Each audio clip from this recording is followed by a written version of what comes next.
I'm going to show you how I make my drool bibs. Here I use the back of a cereal box, but you could use paper, cardboard, whatever you want. And trace your favorite bib, one that fits well. Cut it in half so that it's symmetrical when you open your fabric. Put it on the folded edge, trace it out, and cut it. And use flannel for the back, 100% cotton for the front.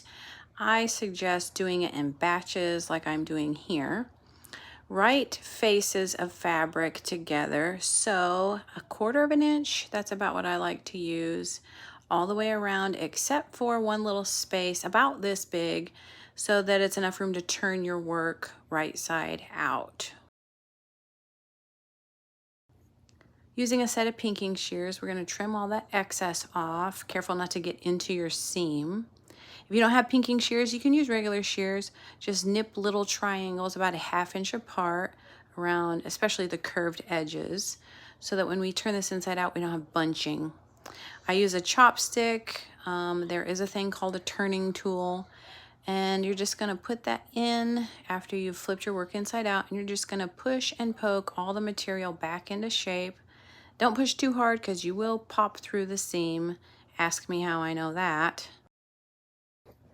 You don't have to use fancy fabric. If you don't have a fabric store, you can go to Walmart. They sell flannel in 1-yard packs and fat quarters in nice little designs. And just about anything you can think of, cartoons or geometric shapes.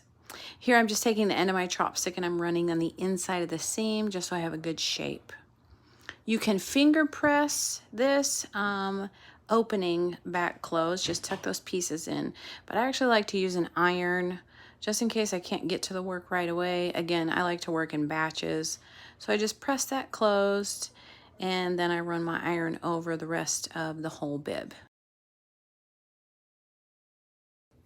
And the last step is to run a top stitch around the whole bib. You're going to want to use a snap or maybe a little bit of Velcro for your closer. You can make it as fancy or whip through them as quickly as you need them. They're just meant to use at home, so I don't get fancy with them. And this is how we make cute bibs for cute babies.